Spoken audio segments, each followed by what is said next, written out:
It's really amazing, right? Just so you know, all right? Your mic's on, Tits, over there. Thanks. All right. There you go. Now you're back My on. bad. It's good, dude. It's good. I'll be honest with you. I'm not a huge fan of the others, but that one, right. I'd buy that. You buy that? I would, yeah. Oh, it's going to be exclusive on the PulpMX app as well. Exclusive. Yeah, exclusive. Okay. Let's welcome them in. 7 Deuce Deuce. Yo. You did it. You did it again. You did it again. Dude, that shit is so funny, dude. So your whole straight rhythm experience just gave you the inspiration, huh? Well, yeah, I mean, pretty much. So I was in the truck driving home actually it was like about 2 weeks ago, and Clint and I were just talking about two strokes and like how much work they take between 4 strokes, and we put that beat on, and Ken Roxon was actually right next to me in my pit, and Mitch Payton wheeled over there because the Honda guys were having problems with his bike, and Mitch literally just took his fucking bike and held it wide open for like a minute straight, like 6 times in a row. And I was like, Clint, how can we make that sound how can we make that 2-stroke sound into a sound? And I freestyled it, and I just nailed it first time, and we fucking were dying all the way home, and then that's where the song started. That's good. The Alex Ray verse is awesome because that's a true story. That's a true story. Yes. Full true story. Alex took his bike out to the track the very first day he got it, Bill, and blew it up. Oh shit! It was so. How long from the idea to completion? Okay, well, the idea to completion was really like one night. Clint just came over. We came up with the idea, and then the next night we're like, dude, we have to do this song. This song is like, it's so funny, it's so perfect, and we just busted it out in one night. And then it probably took me about, I'd say like a week or 2 weeks to get all the little drop sounds in the background, and then kind of getting the music to sound right. You know, I don't know if you guys noticed, but it definitely sounds like the vocals are up front and the whole thing meshes well. So that takes a little bit more time than actually singing it does. So just to get the song right took about a week and a half, 2 weeks. That's awesome. It's great. It's amazing. Yeah, it's all of it.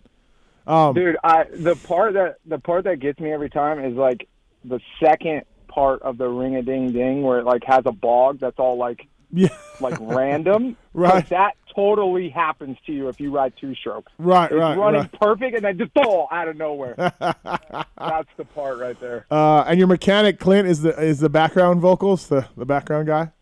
Yeah. Clint's in there. He's in the background. If you listen closely, he's in the background. And God, we had so much fun making. Did you say it? Did you say at one point Sealy knows? We couldn't. Yes. Okay. Yeah. Yes. I said Sealy knows what I'm talking about because he almost weeded his shit on those step on, step off that Red Bull straight rhythm. Oh my God. The world premiere. It has a bog. You guys heard it here first. We're gonna put it on the PulpMX app as well. Oh shit. 7 Deuce Deuce Adam Enticknap brought to you by RoostMX, delivering professional level graphics for every rider from amateur to pro. You know them as the graphics company behind the Rock River Yamaha team and the factory Cobra Moto. Choose from a huge selection of graphics online or make yours one of a kind. Pulp Nation code to save. Follow them on Instagram at RoostMX for monthly sales. So thanks to RoostMX for bringing on Adam Enticknap tonight. And the best part of us debuting this song, 7 Deuce Deuce, is we are going to give away a carburetor from the folks at Electron.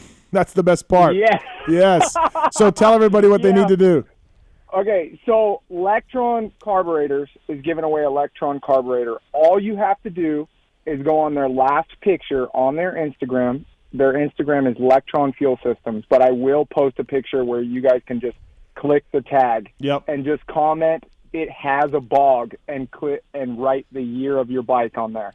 So you're going to comment on the last post they have post and comment, it has a bog with the year and make of your bike. And on next Friday, we're going to pick a winner, and somebody gets one of their free Electron carburetors. And, dude, those things are kind of expensive. Sick. Those dudes stepped up. Yeah. Bro. Yeah, good job for those things. They work really good, I guess. Have you ever tried one, Nuke, or heard about it? Rick, you ever? I've heard of them. They've been around for a long time. Yeah. They work pretty good, I guess, for 2-stroke guys. So yeah. That's awesome. Yeah, I mean, I put one on my RM250 for Red Bull Straight Rhythm, and it was like the nice thing was like it was so easy to tune with a screwdriver, and it was like one and done, and then it was like I was like this master carburetor guy in like 2 seconds. So that was pretty bitchin'. I was stoked on it. That's awesome. We got a call for you here from Paul. Paul, what's up? You want to talk to the 7 Deuce Deuce?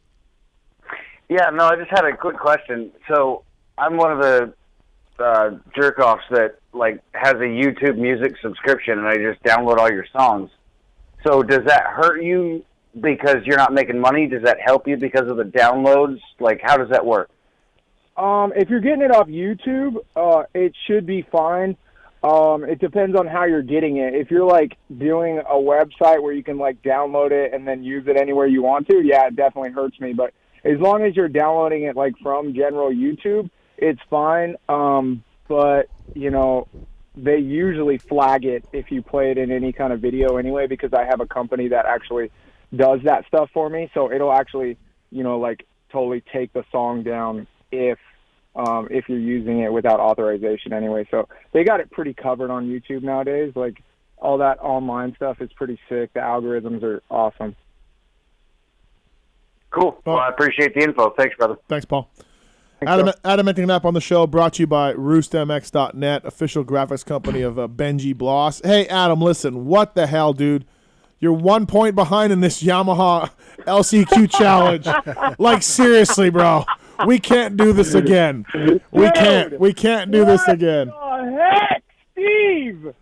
Dude, people are going to think this is fixed or something. People are going to think it's fixed or I don't know, but I don't know how you fix it, though. You know what I mean? Like, it's fucking hard to do that. Like, it's not. If it happens 2 years in a row, shit's gonna start hitting the fan. Right. It can't happen 2 years in a row. But Adam, to be fair, for people who want to know, like, you helped me with this new format to make it tighter. Like, you had the runaway win last year. We talked on the phone. I said, "What do you think I should do? How do you want to do this?" Because you had it clinched early and all of this, and you were like, "Hey, this is what we should do." And you helped make it tougher for you to win. Yes, absolutely. Because I definitely do not want to win that again. Like, right. No offense to the privateer, challenge, but I think it should go to somebody else. You know what I mean? Wow, yeah. But 2 weeks in a row, just short. Correct me if I'm wrong, though. Last year, he sews it up, wins the challenge, then makes a fucking main the next weekend. Easily gets the main the next weekend. And rides like a champ. I qualified 14th. Yeah. Practice, that's bullshit, and dude. then made it out of the heat, too. Oh, that's the God. best weekend of his life. Yeah, believe me, all of us were rolling our eyes hard at that one. Oh my God. This fucking shit. guy. Are you 100% yet from Anaheim? You came into the season a little banged up. And it kind of showed, but last 2 weeks, just short twice. And how you feeling? I'm feeling better. I'm definitely not 100%. It's been a little bit of a tough time. I haven't ridden during the week so far this season since the week prior to Anaheim. So that's kind of been tough for me. So I'm excited to finally, like this week, my wrist is feeling good enough to where we're going to ride at HEP tomorrow and the next day. And I'm hoping to have a good week, work on a few little things. My starts are definitely better than they were last year, which is awesome. So I just need a few. Actually, I don't even need a few. I just need one more spot. So I think if I have a good week this week, hit my marks on the weekend and start out fiery, I think I can get that one spot. Yeah. Dude, I hate to say this. Everyone says it's fucking deep field, though, bro. It's gnarly right now. Yeah. It is. And it's like the gnarly part about it really is like, before there's always like a few privateers and like no-namers that would be in the main and you'd be like, oh, that guy did good, blah, blah, blah. That's so-and-so. I've heard of them before. And now it's like, well, I pretty much know every single person in the main event and they're like one of the star racers in Supercross. So like you said, it's not getting any easier. And then too, like when you're in the main event, like I think there isn't one person that even rolls around anymore. I remember when I was like first starting out Supercross, there was always like one or two guys that would roll around in the main event and then like pull off. And now it's like full race mode for 22nd place. Jeff lets you just ride beside the whoops. Yeah. Just like, I'm just going to ride skip the whoops and stuff and all that. Yeah, I mean, you look at You look at the It's full on, dude. You look at the LCQs this year, dude. They're not No, easy. Like no. it's not. How many main events does Kyle Cunningham and Chad Reed have between Right? them? Right, like, and they're in there. Yeah. Yeah, Bro, and Chad Reed's not only in there, he's like you guys were talking earlier. He's 4 for 4 LCQs. Right. What? Yeah. Chad Reed? I mean, okay, yes, he's getting older. You know, he's got obviously has retirement on his mind.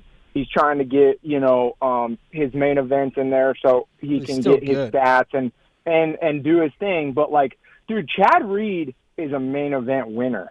You know what I'm saying? He's not. It's not like this guy's like, used to get 10th and that was like good for him. Like, I was watching Bar to Bar 07 and he was like full on racing James Stewart. You know what I mean? Obviously, there were some weekends in 07 where he got his ass spanked. yeah. But like, still though, there was weekends where it was like, damn, okay, Chad Reed stepped up, like winning, beating James Stewart, and now he's in every single LCQ this season. Yeah, I think that's just an attribute to how gnarly and elevated Supercross has gotten. Poor Pipes too. Cunningham has it locked up 2 times in the LCQ. Gets taken out by Cartwright this weekend, and then in Anaheim he just crashes by himself. Like he had it, So that sucks for Kyle and the HEP team. So, what are definitely tough. What are your thoughts on Stu coming back and doing these breakdown videos, bro?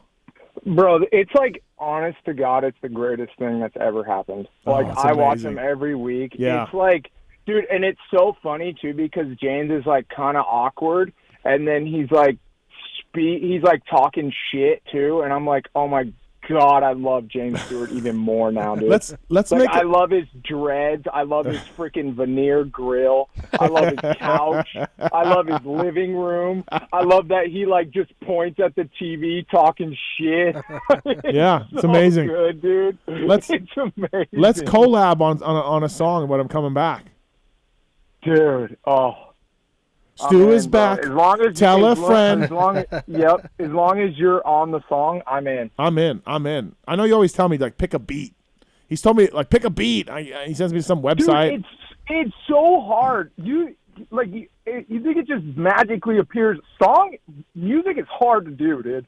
It does. Ring a ding ding ding, ring a ding. Hey, that was funny as hell. That one is catchy. That is catchy. It is catchy, yeah. It'll be on the Marks. When can we put it on the app? Tonight? Yeah, I'll probably put it on there tonight. So it'll probably be on there for people in the morning. If you have the PulpMX app, check it out. We'll put that on there. So, Mark's, you gonna walk through the door playing that song to Courtney? Oh, you know it. Yeah. Yeah, he played it for Courtney, his hot ass wife, Enticknap. Marks did. So, give her a little sneak peek. She earned it. Everybody loves a sneak peek. You know what I'm saying? You know what I'm saying? Hey, how many people ask you about your taco bar? Week to week. I would say at least 722 people a weekend. Probably around there. Like, dude, like it's like a fucking thing, Steve. I just want to let you know. I know. What you did to me. Listen. Like, oh my God. How do you not have fixings at your wedding? I'm like, dude, you weren't even fucking there, bro. Well, that's what you did to me. You gave me a taco bar with no fixings, so you got to pay the ultimate price. Oh my God, dude, I'm still paying for it. Is this one of those things where you were trying to get me back a little bit, and then it just evolved into this monster of a taco bar? Like, I know. Nobody in history is not going to be able to have sour cream at their fucking taco bar. Or cheese or anything, Noof. There was nothing there. Cheese? There was no cheese. Oh man. What kind of a taco bar is that? Street tacos, Steve. Street tacos. Oh, my street tacos have cheese. How was the meat? Good? Yeah. But just no cheese. Yeah. Who were you pulling for, Adam, in Tits versus Tits? You there? I mean, I guess you guys call it Tits versus Tits, but it's Tits versus Pookie. Yeah. Honestly, like, I was kind of pulling for Tits in the beginning, and then I kind of went Pookie. I bandwagon, and then what you did was you set Pookie up for some good questions, and then I went back to Tits, and then I went back to Pookie at the end when she took the L so well. Yeah, you know yeah, what yeah. I mean? Like, right. She took it, and too, she got my name, so I was kind of like, I mean, I know they both did, but like the way she said my name was just. Oh, it was special. I just was. Yeah. Yeah, it was. No, you know was. what I mean? So I kind of went back to Pookie at the end, especially because she's got the best Pookie snacks when I'm in studio. So Yeah. Like, we gotta get you in studio. And Ty too, your brother Ty, kind of moved on a little bit from Supercross. He's doing some floor announcing. He's doing some social stuff. Ty, bro. He's breaking out big. 2020 is the year of the Ty. Dude, I don't know how the fuck this kid pulled this off, dude. Like, he's full on, like, Team Supercross now. Like, I was on track walk, and he walked up to me, bro, and I was like, nah, bro, I can't talk to you no more. You're an enemy, dude. He's all, like, media and shit now. I'm like, who are you, dude? Who is this guy? Yeah, like, bro, what happened? I know he's, like, got his hair combed over, like, this sweet gray jacket, all Supercross professional, giving away tickets in the stadium and shit. I'm like, dude, who are you, bro? He does a good job of it. That's awesome. I'm glad he's still at the races and finding a spot for him. You know, he's gonna still ride, right? Like he's gonna ride moto and do whatever. Yeah, totally. Yeah. I think he's going to do, like, he was going to do the whole outdoor series, and now I think he's just going to do a few of them. Mm-hmm. I don't know really what his plan is, but he's for sure going to ride. He loves riding dirt bikes, but I think he's just he got hurt at Nashville, and it was like, that was big, dude. Well, he got hurt like 3 years in a row now. Pretty good. You know, pretty good ones. And then, you know what killed him, too, was, like, the Nashville crash was bad, right? Like, he got landed on. That's everybody's, like, worst nightmare. And then he gets back, and it's about, like, 3 months later, and he really starts training, getting back into it, like, really hard, fully motivated, like, ready to go, like, oh, yeah, I'm going to Supercross. And then all of a sudden his wrist starts hurting pretty bad. And like, you know, us motocrossers, when we say, like, oh, my wrist hurts a little bit, it usually hurts, like, a lot of it. Mm-hmm. So he went in and got an MRI, and he actually broke his scaphoid. Oh, jeez, yeah. The doctor told him to get off of it for like 2-3 weeks and see if it would heal, and it never healed, and then he had to have surgery on that, and that was like another 3 months. So he really wasn't even cleared to ride till, you know, like mid-November. So it was like straight 6 months of injury, you know, and it's like, how much more can you take? Yeah, absolutely. No, everyone's got to have that time. I mean, Noof had that time 6 or 7 times now and then just came back. So, you know, Noof knows that feeling. Yeah. Yeah, for sure. We got to get you in studio. Yeah, you and Ty. We got to make that happen. Bro, that'd be so sick. Hey, I know you didn't come in the year feeling it 100% or everything, but, dude, 4 weeks, 4 good tracks, right? Yeah. You been down with them? I mean, you like them? Yeah, no, I mean, straight up, fucking Dirtworks dude, round of applause. I mean, they're fucking good, dude. They've been good, yes. They've been done a good job, like, like good passing, good flow, good jump ability, jump combinations have been like perfect. There hasn't been anything super scary, you know, but there's something big enough to make you think about it. And then, you know, like the rhythm sections, like you can jump different rhythms and they're pretty close to the same. The track prep in general, like the way they have been, obviously Phoenix practice is going to suck. Yeah. But, like, that looks like the best Phoenix main events I've ever seen in my life. Yeah, they're good. Know what I mean? Yeah, they've done a good job. And Anaheim, you know, the whoops have been really good. I think they haven't been, like, crazy gnarly, and they've been, like, you know, taking mind of how the dirt is when they bring it in and, you know, seeing, you know, hey, maybe we shouldn't build these ones so big because the dirt's a little softer or yada, yada, yada. I think they've done a really, really good job of noticing what they have to work with, right? And then, you know, making the track to their, you know, the best of their abilities and making a good racetrack in general. Yeah, it's been good. Have you liked the tracks all around? I've liked all of them. Yeah. And I was going to ask, what do you think the biggest change has been? Like, I mean, last year, the year before that, the tracks haven't been that great, Adam. What do you think the biggest change has been this year? Just the layout or the obstacles or the watering or what do you think? I think the biggest change is, like, them communicating to us, to be honest. The last 2 years, we've actually had that, like, media day with Feld. Right. And they actually sit us down with Mike and a few other guys and one of the Dirtworks representatives, and they go over the tracks and say, hey, I thought one of the coolest things was they asked us a question, at what point would you say that we need to change an obstacle that might be dangerous? And we got to talk about that, and we got to talk about each dirt for each round and what they could build. And we told them about Seattle. We got to talk about, hey, if it's going to rain, you don't have to build the gnarliest supercross track. Like, it's going to rain, dude. Like, nobody's going to tell if the triple is 55 feet versus 65 feet in the stands. They're just going to see it, and they're going to know it's a triple, bro. Like, it doesn't need to be that much gnarlier. We need to, whatever the weather is going to give us, and then whatever the dirt gives us is kind of how we need to accommodate the track. So, and I think just a more open line of communication with those guys to say, hey, we kind of want it like this, or we need it like this. And I think everybody's more open to making changes and listening to each other, because I feel like a lot of it before was if you thought the track was too gnarly, you were kind of a pussy. You know what I mean? And that's just the way it went, because we're all supposed to be such gnarly hard asses, and we're all supposed to be the toughest supercross racers in the world. But there's a point where hey, we got to make a decision.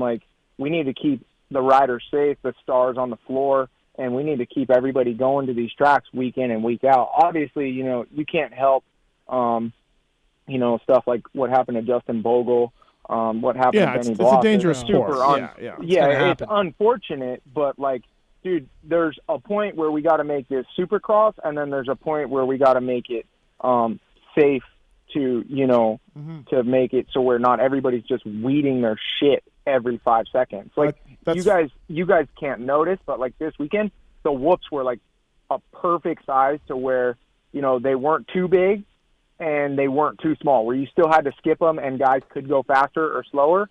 And the dirt was just super, super hard packed. And I thought they did a really good job on making a medium to small size set of whoops that was good for everybody. Yeah, no, absolutely. Well, 7 Deuce Deuce, the world premiere. It has a bog.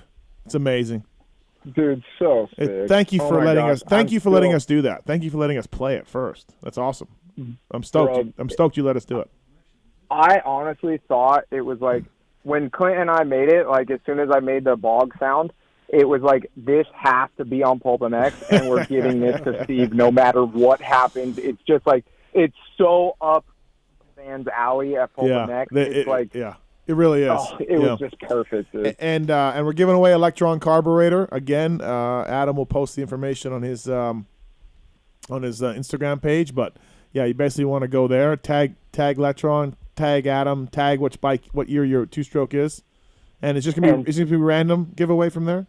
Yeah, it's gonna be a random giveaway. So what you want to do on Electron Fuel Systems' last post on Instagram, you're gonna comment, "It has a bog," and the year of your bike. That's all you got to do. So you don't have to tag me. Don't tag Electron. It doesn't matter. Just go to Electron Carburetor's last post on Instagram and comment, "It has a bog," and your make and model of bike. So I screwed the whole thing up. I screwed the whole read up. No, you were pretty close though. But I mean, how sick is it? They're giving away a full carburetor. Those things are $500 or something like that. No, that's awesome. Thanks to those guys for doing it as well. And it'll be available on the app probably by the time you hear this, if you're not listening live on a Monday. So thanks, 7 Deuce Deuce. Thank you, buddy. We'll see you this weekend in Oakland. Stop coming up just short. Stop it. Okay, I'm done. We're gonna get that one spot this weekend. Everybody pull for me. I need that one spot. We can't do this anymore. Dude, his goal is to wrap this thing up early and then make the last 5 mains. And then fucking get top 5s at the last 5 mains. Right. Yeah, that's exactly. the plan. Exactly. Complete bullshit. And just give you the finger the whole time. Right. Oh, shit. Thanks, buddy. So thanks funny. for the time tonight. Thank you, guys. I love being on the show. It's so sick. Always fun having you. See you, buddy. Heck yeah. Sounds good, boys. Right. Adam Enticknap brought to you by RoostMX.net. What's the verdict on the song, Tits? Marks? Are we all down with it? Yeah, I'm a fan. It was good. Yeah. I liked it. Entertaining. Yeah, I like that one, and my bike is lit. Yeah. I just like that one. Okay, all right. Yeah, what about the